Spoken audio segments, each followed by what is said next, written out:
Buenos días, es un privilegio compartir la palabra esta mañana. Gracias a Dios por la bendición que nos da de su palabra. Y lo que vamos a estudiar ahora está adentro de esa mega serie que hemos estado estudiando. Ustedes saben que estamos en Hechos, Y allí vimos a Pablo descolgándose por una ventana, ¿se acuerdan? En un canasto, descolgándose por la ventana. Después los griegos trataron de matarlo, así que los cristianos de Jerusalén decidieron ponerlo a salvo y lo llevaron a Cesarea y luego a Tarso. Y allí perdemos de vista al apóstol Pablo. Y por unos capítulos no sabremos más de él.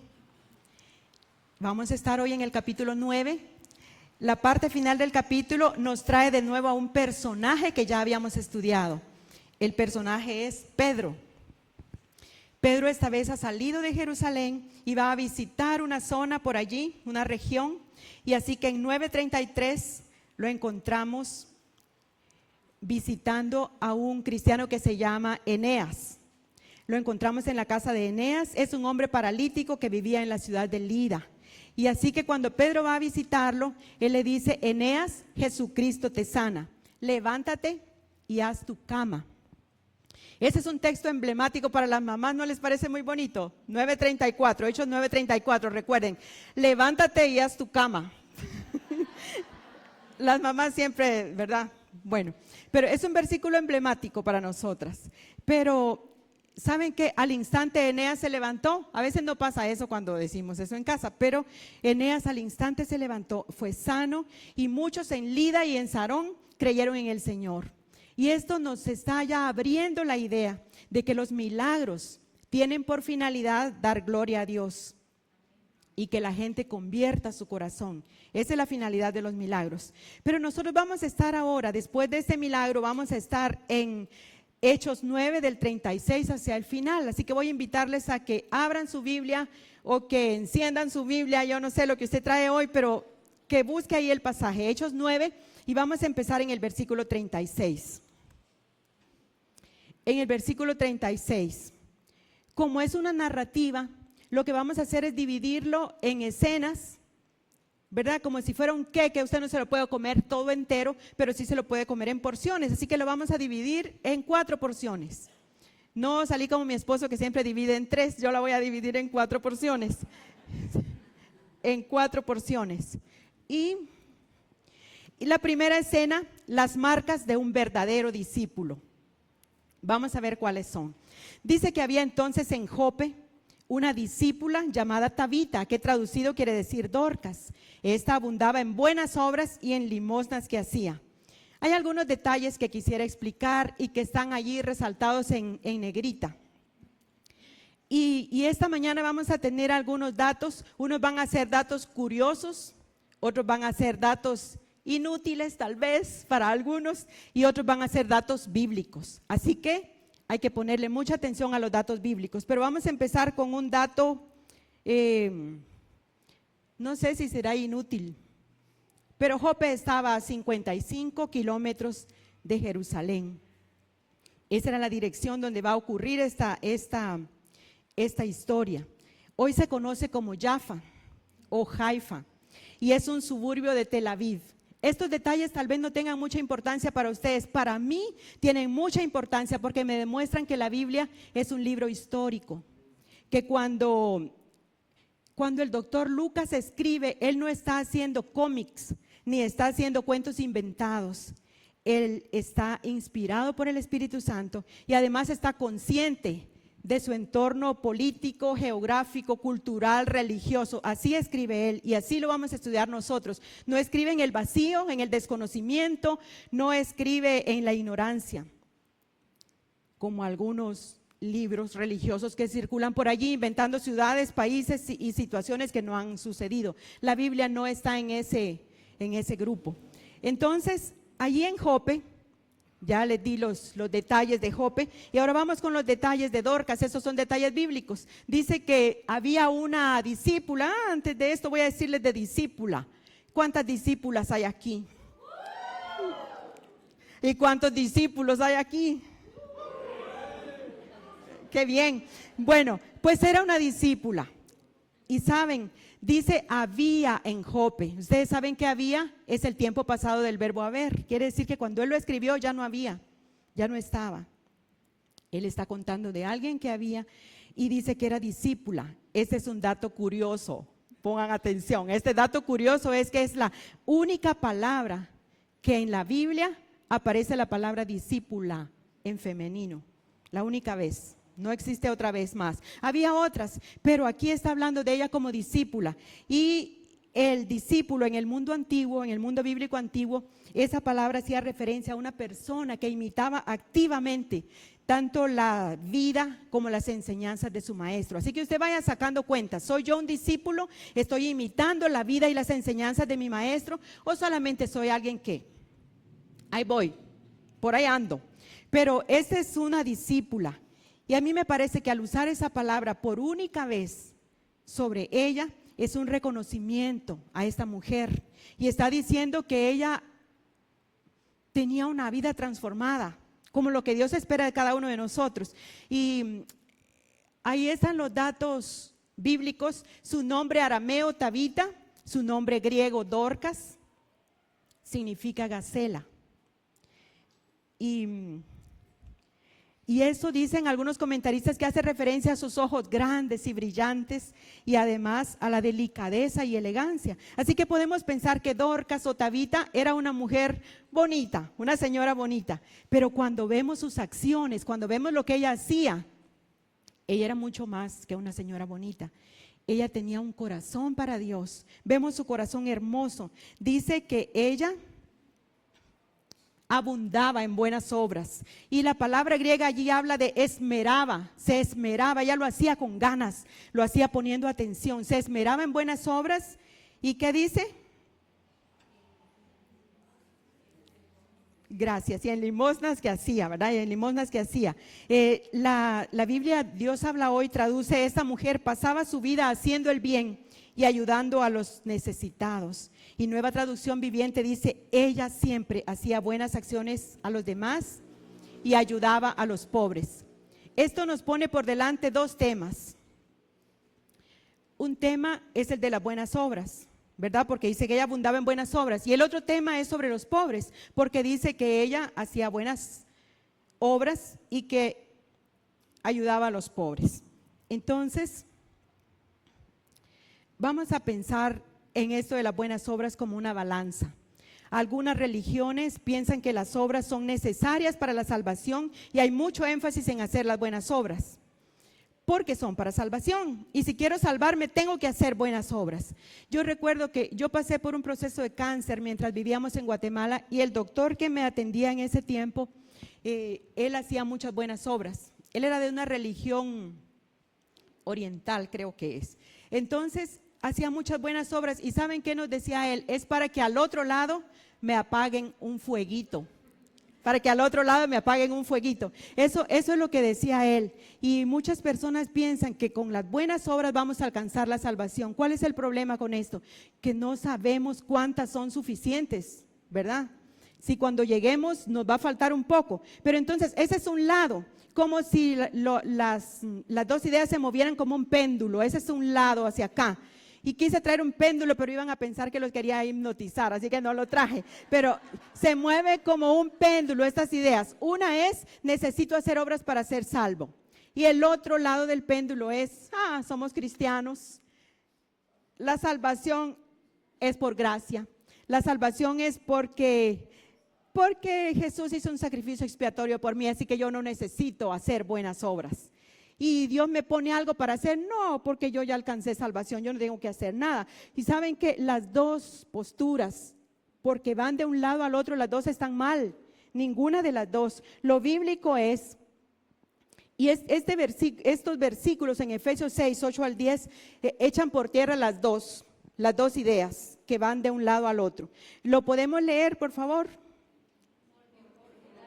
Ustedes han sido salvados por medio de la fe.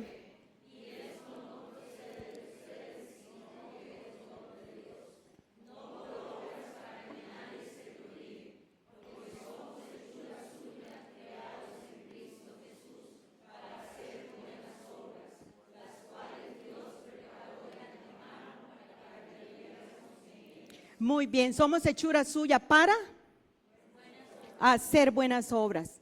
Y todavía Dios las preparó y se las puso. Así que cuando hay una obra en bandeja de plata esta semana, hagámosla, porque Dios puso esas buenas obras para que las hagamos. Así que Dorcas abundaba en buenas obras. Y saben que también Tito 2:14 nos dice que Jesús se dio a sí mismo por nosotros para redimirnos de toda iniquidad y purificar para sí un pueblo propio, celoso de buenas obras. Quiere decir apasionado por hacer cosas buenas.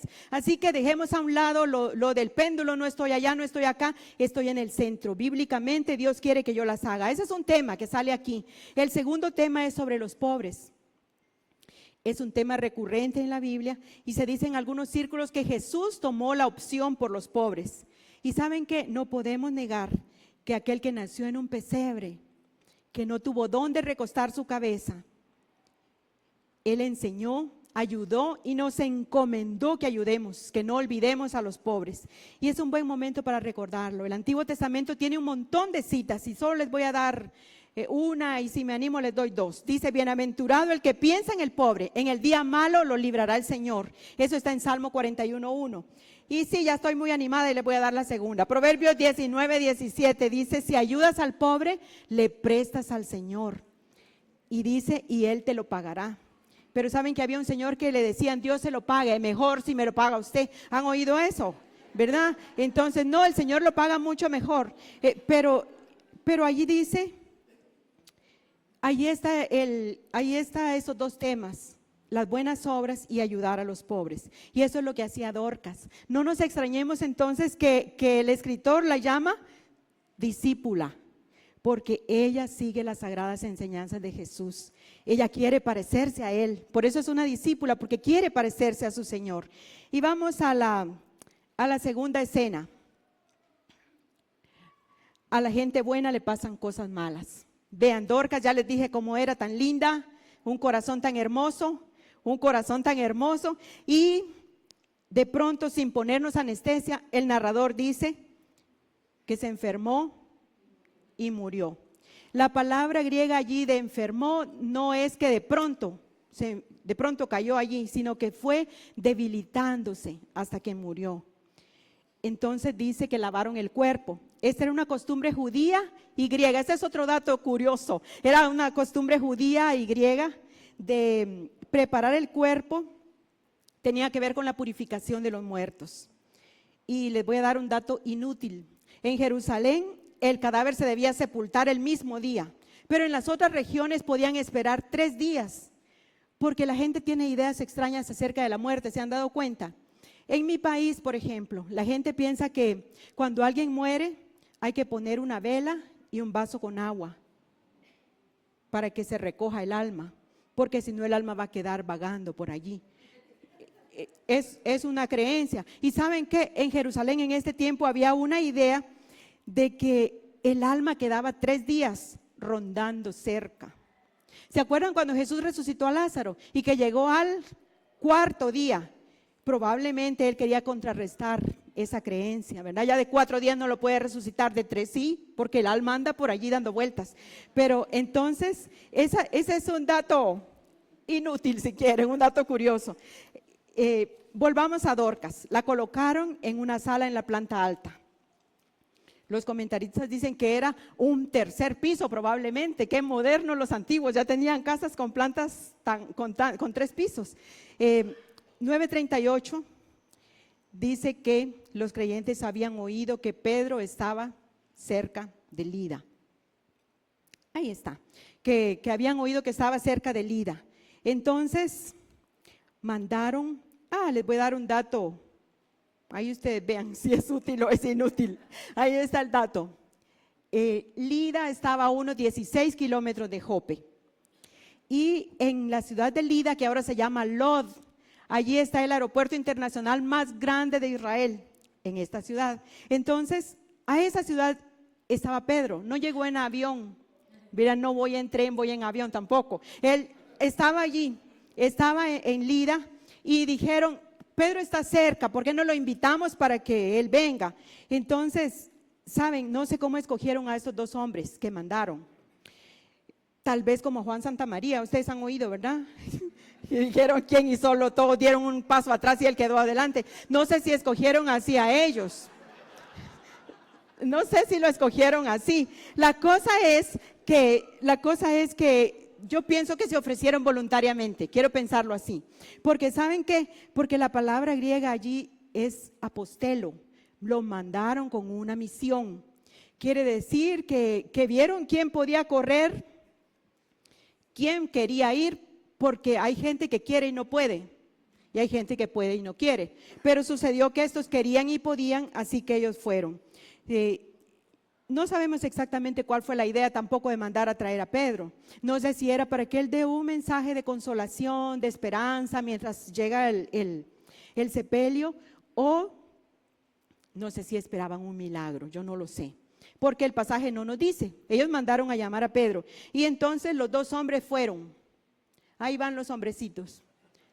Ellos fueron a Lida a llamar a Pedro. Y ¿saben qué? Me imagino la escena conmovedora cuando regresó. Pedro inmediatamente regresó con ellos. Inmediatamente se vino con ellos y caminó esos 16, porque si hay 16 para acá, 16 para allá también, ¿verdad? Él caminó con ellos de nuevo y cuando llegó, él ve esa escena, una escena conmovedora. El cuarto está lleno de gente llorando. El narrador dice que eran viudas y en realidad esto de viudas se refiere a un grupo de mujeres con muchas necesidades. Saben que las viudas estaban muy abajo en la escala alimenticia, o sea, en la escala, ¿verdad? Estaban muy abajo en la escala social. Cuando el esposo moría, quedaban desamparadas por completo. Podían llegar a una pobreza extrema. No tenían con qué hacerle frente a la vida, a las necesidades básicas. Y entonces están ellas llorando, sin capacidad económica, pero ellas le están diciendo que Dorcas les hacía vestidos. Eso le están mostrando ellas. Y saben que la Biblia nos habla mucho de las viudas y de los huérfanos. Dice el Salmo 146, el Señor protege a los, y usa 3 grupos allí, a los extranjeros, a las viudas y a los huérfanos. Y dice, pero tuerce el camino de los malvados. Y también dice de Deuteronomio, cuando coseches las uvas de tu viñedo, no repases las vides, deja los racimos que quedan para los extranjeros, para los huérfanos, para las viudas. Lo mismo pasaba con el trigo, no recojas todo, no dejes pelado el campo, deja unos cuantos espigas de trigo para que los extranjeros, los pobres y las viudas puedan llevarlo. Por eso aparece en el libro de Ruth, ¿verdad? El detalle es que Dorcas no tenía trigo ni tenía viñas, pero ella entendió el principio que salía de allí, que no nos olvidemos de las personas que tienen necesidad. Y entonces ese era el grupo que preocupaba a Dorcas y ellas la extrañaban porque era alguien que les extendió la mano cuando estaban en necesidad. Ahí están ellas hablando cosas lindas de Dorcas, diciendo ella nos hacía esto, ella era tan buena. Y a mí me recuerda un dicho de mi pueblo, no sé si ustedes lo conocen, que dice, no hay difunto malo. ¿Han oído eso? Cuando alguien muere, era la mejor mamá, ¿verdad? Era el mejor papá, el mejor vecino, aunque no fuera cierto, pero como ya murió, es el mejor.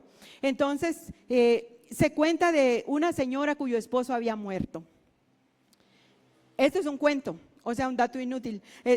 Se cuenta que esta señora, su esposo había muerto, y cuando están ahí en la capilla de velación, la gente llega y le dice cosas tan lindas a esta señora. Ay, su esposo era tan bueno, su esposo era tan generoso, su esposo era un caballero, él era tan bueno, él, ¿verdad? Con nosotros fue. Entonces le dice ella a su amiga, suavecito, para que nadie la oiga, anda a ver quién está en la caja. Porque creo que nos equivocamos de sala de velación, ¿verdad? Porque todo lo que estaban diciendo, ella no lo había disfrutado, no había disfrutado todo eso. Pero saben, en el caso de Dorcas sí era cierto. Allí están hablando cosas lindas de Dorcas, diciendo, llorando su partida, mientras le mostraban a Pedro las ropas que le había hecho. ¿Y saben qué? Ahí está el versículo, mostrando las ropas que había hecho. En el griego dice tantas como, es algo comparativo, le mostraban tantas como ella les había hecho, es decir, mucha ropita les había hecho. Hace referencia también a la túnica interior y al manto exterior, porque ella quería llenar sus necesidades. Ella pensó qué es lo que necesitan. Necesitan algo bonito. Vean, ella no dijo, son viudas y tras de todo pobres, cualquier cosa les voy a hacer. No, ella pensó que necesitan. Necesitan un vestidito bonito y necesitan un manto para cubrirse del frío y para cubrirse del sol. Entonces, ella las proveía de ropa adecuada. Dorcas mostró amor en su servicio hacia ellas. Esto nos lleva a la tercera parte, la tercera escena. Pensé en llamarla Dorcas ataca de nuevo. O pensé en llamarla Dorcas 2.0, pero en realidad no. Mi esposo me ayudó para que yo no pusiera eso y pusimos, Dios tiene propósitos que no entendemos. Suena más lindo, ¿no? Suena más lindo. Bueno, vean. Calmas, es de la algarabía. Vean, sacando a todos. Pedro se puso de rodillas. Vean, el escenario sigue siendo el mismo. El aposento en la planta alta donde lo llevaron. Recordemos esto, este sí es un dato bíblico. Pedro había andado con Jesús, ¿se acuerdan? Así que muchas de las cosas que Pedro hace en este pasaje, él las aprendió de primera mano porque anduvo con su maestro y porque vean, puso ojo, puso atención. Y él, sacando a todos, se puso de rodillas y oró. Y volviéndose al cuerpo, dijo: Tabita, levántate. Siguiendo el ejemplo de Jesús, Pedro sacó a todos.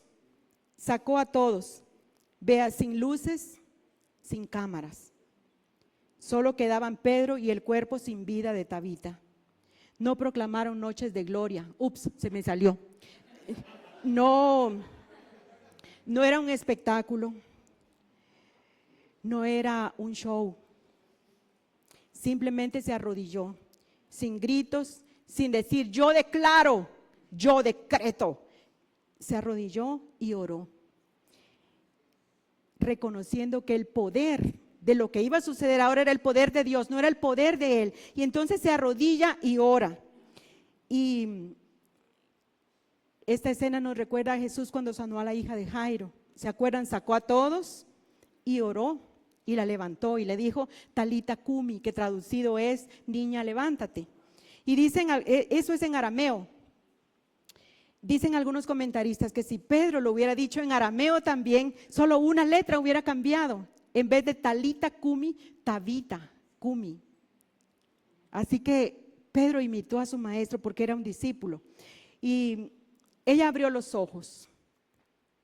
Y al ver a Pedro, dijo como dicen en mi pueblo: oh my God, cuando abrió los ojos. ¿Y saben qué le dijo Pedro? No, I'm not God, soy Pedro, ¿verdad? Y le dijo: no, yo soy Pedro. Entonces, dándole la mano, la levantó y llamando a los santos y a las viudas, la presentó viva.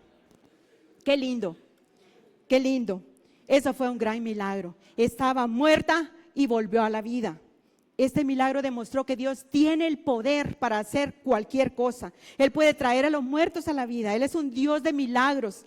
Él es el Dios de imposibles. Un dato bíblico.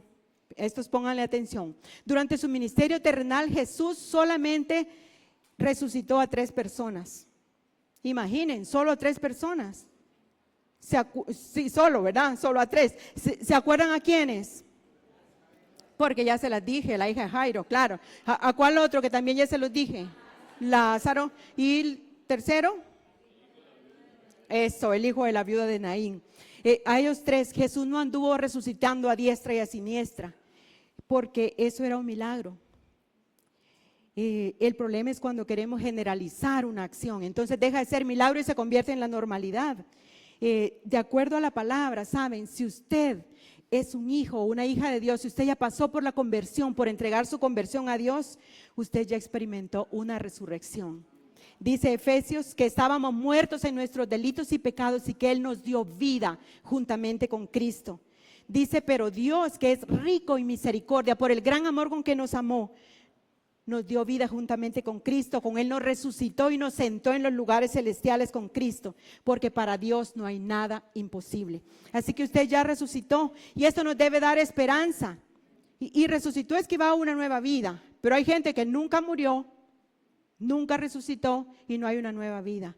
Pero esto nos debe dar esperanza cuando oramos por nuestros familiares y por los seres queridos que todavía no han llegado a convertirse, a traer su corazón al Señor, porque este milagro nos enseña que Dios puede con todo. Y tiene que traernos a nosotros esperanza, tiene que traernos a nosotros alegría de seguir al Dios tan poderoso a quien seguimos. Dios levantó a Dorcas para darle un tiempo más. Ella volvió a morir más adelante. Solo Jesús resucitó para no volver a morir. Pero este milagro trajo gloria a Dios y confirmó la autoridad que Jesús le dio a sus discípulos. Ella fue la primera mujer resucitada en la era de la iglesia. Cuando Dorcas despertó, creo que allí sigo. Cuando Dorcas despertó, vio a los otros creyentes allí. Estaban reunidos por ella, porque estaban llorando por ella, porque su trabajo para el Señor no fue en vano. Así que su testimonio fue grande. ¿Ustedes creen que hubieran estado allí llorando por ella y diciéndole a él si hubiera sido una señora chismosa y amargada? Oh, qué bueno, que verdad, qué bueno que usted nos murió. Pero ellos están mostrándole todo y diciéndole, porque ella tiene un gran testimonio. Y voy a hacer un experimento social. Voy a poner mucha atención. Como dicen por allí, dígale al que está a la par, tu testimonio importa. Me salió el experimento social, muchos son obedientes, pero quiero decirles, el testimonio importa, nuestra vida importa. Después de muerta, sus obras estaban allí, los vestiditos que ella hizo. Y su vida fue importante, su testimonio fue importante. Y tal vez ustedes se pregunten a dónde fue Dorcas esos días. Yo sé que eso flota en el ambiente, casi que se les salen los subtítulos a ustedes. ¿Dónde estaba Dorcas esos días, verdad? Pues les voy a contestar como me dice mi sobrino Rodolfito cuando yo le pregunto algunas cosas. Ni siquiera lo pienses, tía, me dice él. Así que si ustedes piensan que yo les voy a sacar de esa duda, ni siquiera lo piensen, porque yo no lo sé. La Biblia no dice. La Biblia no dice. Solo les puedo decir que esa es una buena pregunta para la noche de preguntas, que ustedes la manden para el pastor y el copastor, que la manden. Es una buena pregunta, así que mándenla. Lo único que les puedo decir, estuvo en el mismo lugar donde estuvo Lázaro aquellos días.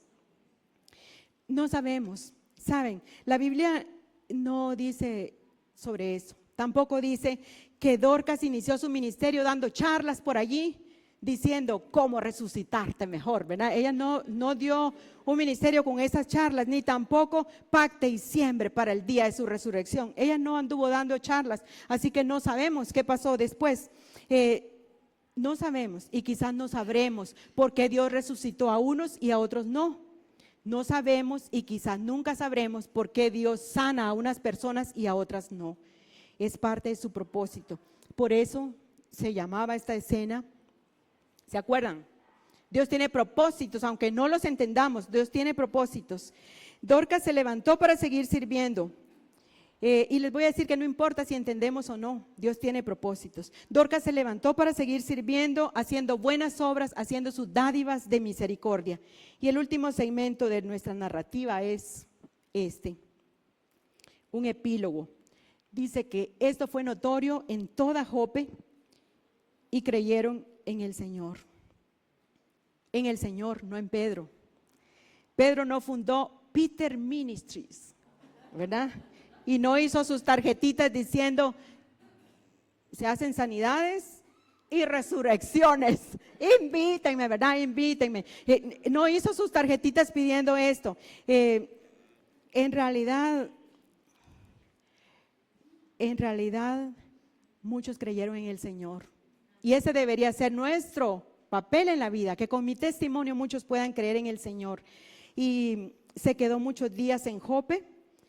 Más bien, en vez de fundar ese ministerio y andar allí recogiendo, él se quedó muchos días en Jope y dice, en casa de un cierto Simón, curtidor. Y cuando dice un cierto Simón, a mí me llama la atención cómo cierra el capítulo 9. Un cierto Simón, o sea, cualquiera persona tan silvestre como usted y como yo. Una persona amable que lo invitó a quedarse en su casa, pero sucedía que era un curtidor. Y nosotros ya no sabemos mucho qué es eso de curtidor, quiere decir que hacía curtidos para vender, ¿verdad? Que hacía encurtidos o esto, no. Eso tiene que ver con pieles de animales muertos, quiere decir que esto era un oficio inmundo para los judíos. Levítico 11, 39 al 40 aparece la ley de estas cosas inmundas, de no tocar animales muertos, y ese fue el trabajo al que Pablo se estuvo dedicando un tiempo allí. Dice que se quedó muchos días, y muchos días, saben que la traducción es los días suficientes, porque Dios tiene un tiempo suficiente para cada cosa. Él se quedó los días que eran suficientes para quedarse allí. Saben que sí. No voy a decir mucho más para no hacer spoiler, porque continúa el siguiente capítulo. Y esto último del capítulo 9 nos introduce hacia el capítulo 10. Y vamos a continuar el próximo domingo a la misma hora. Y entonces sabremos la connotación que tenía trabajar con esos animales inmundos. Pero ¿saben una cosa? Si alguien preguntaba por el apóstol, le podían decir, vaya por esta calle derecha que da hasta el mar. ¿Y sabe qué? Siga el rastro del olor de animales muertos, sin glamour, sin gloria. Nada parecido a los apóstoles y cantantes de hoy que exigen pagos exorbitantes, comodidades especiales, pero ese es otro tema y no me invitaron para eso. Así que vamos a terminar. Y aquí termina la narrativa, pero si la terminamos hasta aquí solo es una linda historia que disfrutamos escuchar, pero ni crean, todavía hay lecciones para nuestra vida. Y voy a pedirles que pongan mucha atención a estas lecciones para nuestra vida, porque la Biblia, no dijimos que no es de cómics, no son historietas, qué lindo la disfrutamos y ya se terminó. Hay lecciones para nuestra vida. Todo el pasaje es un ejemplo de servicio. Y vean qué lindo, cada uno sirve según sus dones, capacidades y según su disposición. Por ejemplo, Dorcas, ¿qué hacía? Hacía vestidos. ¿Por qué los hacía? Porque podía y porque quería. Porque hay gente que puede y no quiere, y gente que quiere y no puede.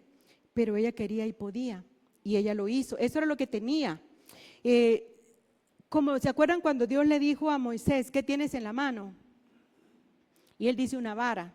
Entonces Dios le dice, ¿qué es la vara? Entonces sigue, ¿no? O sea, úsala, para eso está. Entonces, en el caso de Dorcas, ¿qué tienes en la mano? Tengo hilos y tengo agujas, ¿verdad? Tengo hilos de acuarela. Entonces ella va a hacer algo con esos hilos que tiene. Eso es lo que tiene. ¿Qué tiene usted? Y cómo usted puede servir al Señor. Vaya pensando. ¿Qué tiene usted y cómo puede servir al Señor? Ella sirvió con lo que tenía. Luego los dos hombres que caminaron rápido para buscar a Pedro. Eran muchos kilómetros.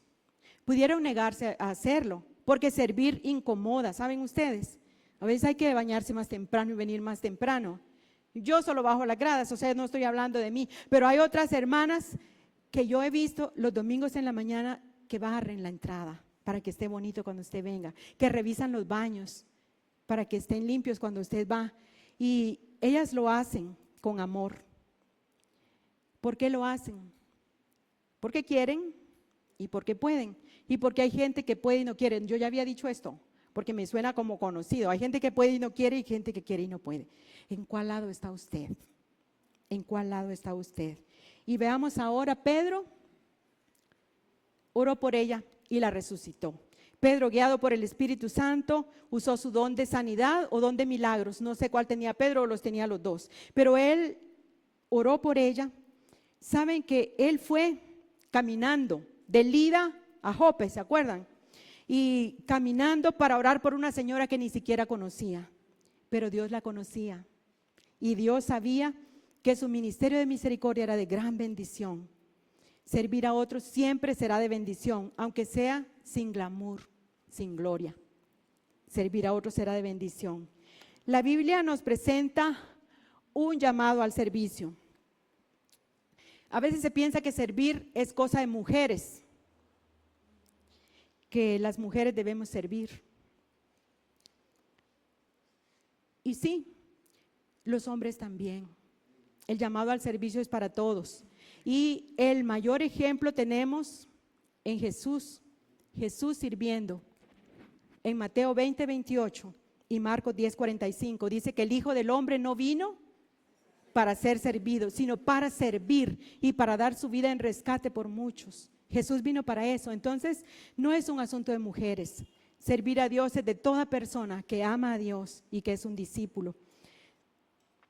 Gálatas 5:13 nos dice también: sírvanse por amor los unos a los otros.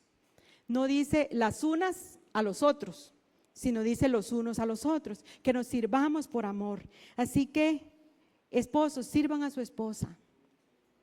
Esposas, sirvan al esposo también. O sea, sirvamos al esposo también. Hijos, sirvan a sus padres, ayuden en algo. Padres, madres, sirvamos a nuestros hijos también. Ayudemos a quien podamos. Vivamos el reino de Dios en la casa, en la familia. No vivamos como perro y gato. Vivamos en paz, haciéndonos el bien unos a otros, haciendo las obras que Dios ponga para nosotros cada día de nuestra vida. Y voy a terminar con 2 versículos y con un experimento eclesial. Los versículos son estos, y voy a pedirle que los lean conmigo, por favor. Dice: no nos cansemos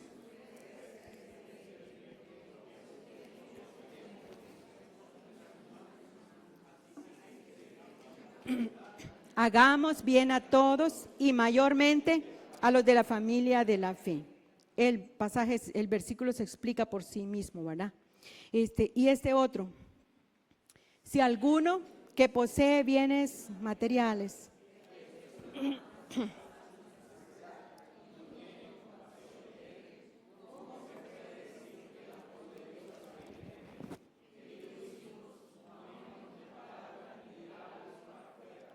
sino con hechos y de verdad.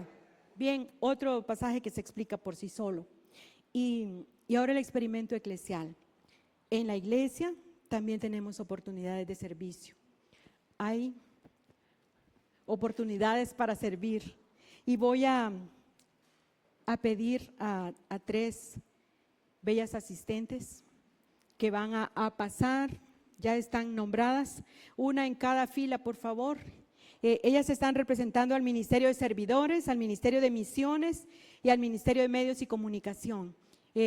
Ellas han estado pasando anuncios: necesitamos gente, necesitamos que colaboren en este ministerio. Y tal vez usted ha sentido en su corazón el palpitar del Espíritu diciéndole: sirve en algo, métete en algo. Y quizá usted quiera servir, pero no ha tenido la oportunidad. Además de estos ministerios representados, hay otros que también están necesitando ayuda. Entonces, si usted quiere servir en algún ministerio, ellas tienen unos papelitos, usted levanta su mano, ellas van a pasar a entregarlos y ustedes van a escribir su nombre y su teléfono y en qué ministerio quiere servir. Aunque no esté representado el de alabanza, el de, ¿qué más? Ayúdenme, de otro ministerio, no esté. Sí, todos esos. Pero ustedes dicen: quiero servir en algo. Entonces escriba en ese papel su nombre y su teléfono y va a recibir una llamada diciéndole: tenemos esto disponible, ¿en qué nos puede ayudar? Y tal vez usted diga: no puedo venir todos los días y hacer todo, pero diga: puedo una vez al mes, puedo una vez al año, pero haga algo para servir al Señor. Todo el pasaje es un llamado al servicio.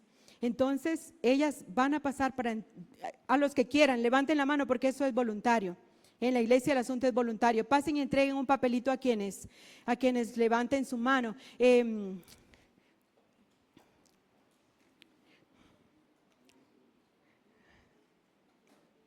Tuve demasiada fe y traje demasiados papelitos.